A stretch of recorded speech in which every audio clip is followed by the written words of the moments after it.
ایک شخص نے ایک زانی عورت سے، یعنی زانی عورت سے دوسری شادی کر لی، اس کے بعد پہلی بیوی ڈپریشن کا شکار ہو گئی، اور وہ بہن ہمیشہ اسی بات کو سوچ کر ان کو بار بار چکر آتے رہتے ہیں، اور اسی کی وجہ سے ان کی طبیعت بار بار بگڑتی رہتی ہے۔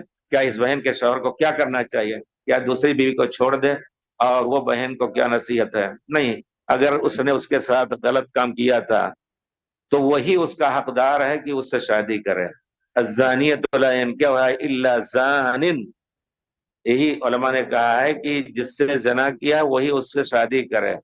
اور عام لوگ وحرم ذلک علی المؤمنین، یہ پاک باز مومنوں پر زانیہ سے شادی کرنا حرام ہے۔ یہ اکثر علماء کا کہنا ہے، لیکن اس میں ہمارے شیخ شنقیطی پڑھاتے تھے ہم لوگ، جو بہت بڑے عالم تھے، اضواء البیان ان کی کتاب ہے، وہ کہتے تھے کہ اگر وہ توبہ کر لے، پورے طور پر پاک ہو جائے، اور ایک ہی پھر ایک کام نہ کرے، تو انشاءاللہ اس سے شادی کیا جا سکتا ہے۔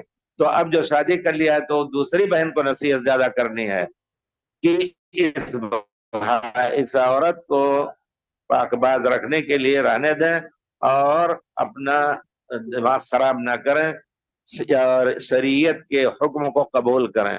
اگر وہ نہیں قبول کر رہے تو جائیں، جیسے بھی اپنا غم میں مریں یا پھٹ جائیں، کیا کہا جائے؟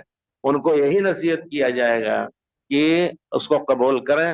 ایک جائز کام کیا ہے شوہر نے، پیارے رسول صلی اللہ علیہ وسلم اور اللہ تعالیٰ نے خود جائز کہا ہے، دو دو تین تین کر سکتے ہو، تو اس میں آپ کو اپنا حق طلب کرنے کا حق ہے۔ بس یہ نہ طلب کریں کہ نہیں اس کو چھوڑ دیں اور اس کو طلاق دے دیں، یہ جائز نہیں ہے، کیونکہ پیارے رسول نے کسی عورت کے بارے میں کہا کہ کسی عورت کے لیے جائز نہیں کہ وہ دوسری اپنے بہن کے طلاق کے لیے طلاق طلب کرے۔